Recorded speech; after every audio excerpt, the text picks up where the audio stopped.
Guys, I want to do a quick flip through video of my new 2024 Plum Paper Planner that just arrived. I ordered during the Black Friday, or the pre-Black Friday sale. This isn't really an unboxing because let's face it, I ripped this bad boy out of the box as soon as it got here, right? So I want to start getting it set up, but I wanted to do a video before I've touched it and it's still pristine. So I did change layout for this year. I'm going back to vertical columns. It's still in neutral. I do have some ideas of how I'm going to change this and make it more functional to me, but we'll get there. I will tell you that the neutral this year obviously is different, and I have last year's planner to kind of compare. First, I'll say I went back to the silver coil. Last year I splurged for the gold coil, which I did like, but I like the silver just as well. So just went back to plain old silver. The tabs are now white with gray lettering, and they are wider tabs, and there's 2 rows of them, which versus this year's where it's, they're gray, blue gray, and they have the abbreviated. I like having the full month name, so that's nice. Everything previously, their neutral was like the super blue gray, which I didn't mind, but I do really like the look of the new neutral. It's just super clean. So this is the calendar for the year. This was last year's. There's not much difference other than the 2024 is like clean and subtle and in the top, not the big 2023 at the top. And then the print, this was more of a blue gray, and this is more of a true gray.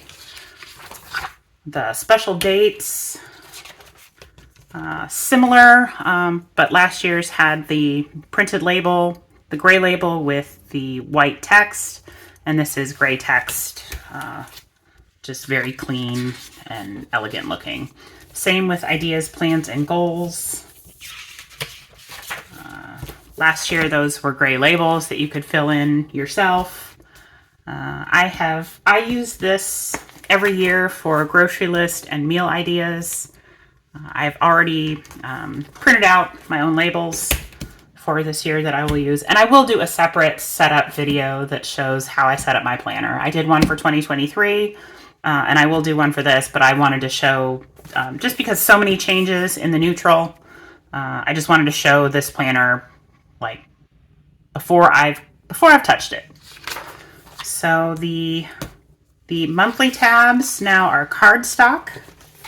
So they were the like almost laminated paper in the gray. Now they're clean white cardstock. It is definitely different.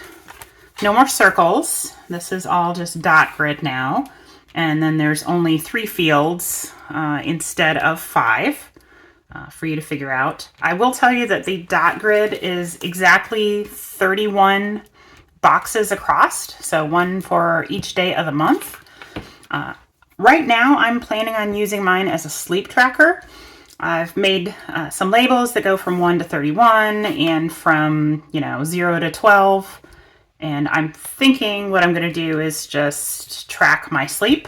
But we'll see. That may change throughout the year. I'm not committed to anything quite yet. I'm just going to use this column for my, special dates, birthdays, events, things like that. This will probably be for next month. I'm not sure for that one. And as far as deco goes, I'm really just planning on using mostly washi.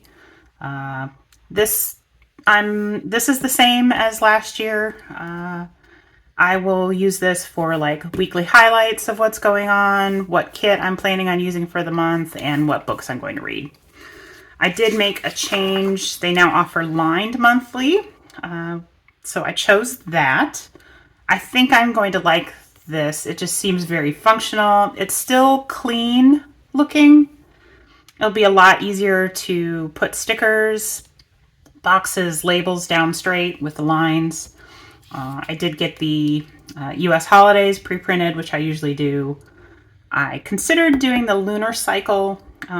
If they'd had the icons of the moons, I would have gotten that. but they have them written out, and it just seemed too busy and like it took up too much space, so I chose not to. I did not get personalized birthdays and holidays. I just don't have that many, and I make my own labels for them anyway. So on to the weekly. I normally personalize mine, but the way that I'm planning on using this next year, I ended up deciding I was going to cover up most of the personalized sections. So normally I put dinner down here, but I'm planning on putting washi at the top and either washi at the bottom, or I've made some custom tracking boxes for what I'm currently reading, a cleaning checklist, a little box of notes for like what's going on next week. And so this section is going to get covered up anyway. And it seems my habit tracker is going to go here. It's going to be taller. It's going to cover the notes. So it seemed kind of silly to personalize something and then just cover it up. So I saved myself $5 and just went with the standard layout for the first time ever. Let's see. So that's pretty much it for that. I do really like how clean and neutral this is this year. It's so nice. The only thing I add on my planner is a note section, which I will show you is, so there used to be this little tab with it's got little dot grid. Now it just says notes. And the only add-on that I get 30 pages of dot grid so that I can create my own add-ons. I did do a 23 video of when I set up my planner of the Bujo style collections that I put in the back. I always add a couple new ones each year. I will do another video of setting up the planner and how I create those and a flip through. So you might want to, if you're interested in that, come back and take a look at that. At the very back, there is a contacts page. I use mine for pen testing. I don't know what else I don't know anybody that like writes their contacts in the like address book. Same with the passwords. That seems like strangely dangerous to me. And then there's a next year's calendar in the back. The only thing I thought was odd is that the pocket in the back is like a mint color for the neutral planner. Let's see here. So yeah, so last year's was the blue-gray, which matched the neutral of the planner, but that's fine. I don't really care what color the pocket is. So that is that. My cover that I chose, I forgot to ask them to snip it. That's fine. I can do it with a pair of scissors. It's super easy to do and takes only a couple minutes. I haven't done it yet. But I chose the stationery supplies cover. I have a quote that says, "Plans are nothing, planning is everything," from Eleanor Roosevelt. I spent a ridiculous amount of time choosing the color and placement of my box so that it would not cover up very much of the stationery. But I like how it turned out. I think it's super cute. I did pick up 3 extra covers during the Black Friday sale. I realized that I did not have any Halloween covers, so I wanted to remedy that. So I chose 2 because I couldn't decide. So this pumpkin vine one, I put a Macbeth quote on that says, "By the pricking of my thumb, something wicked this way comes." And on this one, "Darkness falls across the land. The midnight hour is close at hand." So if you know what song that is from, you should comment, because we went to school together.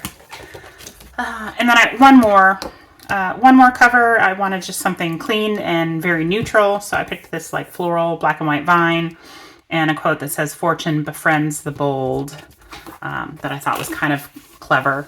I'm not big on motivational quotes. I can't stand the whole like girl boss yay stuff. I need stuff that's just subtle and yeah.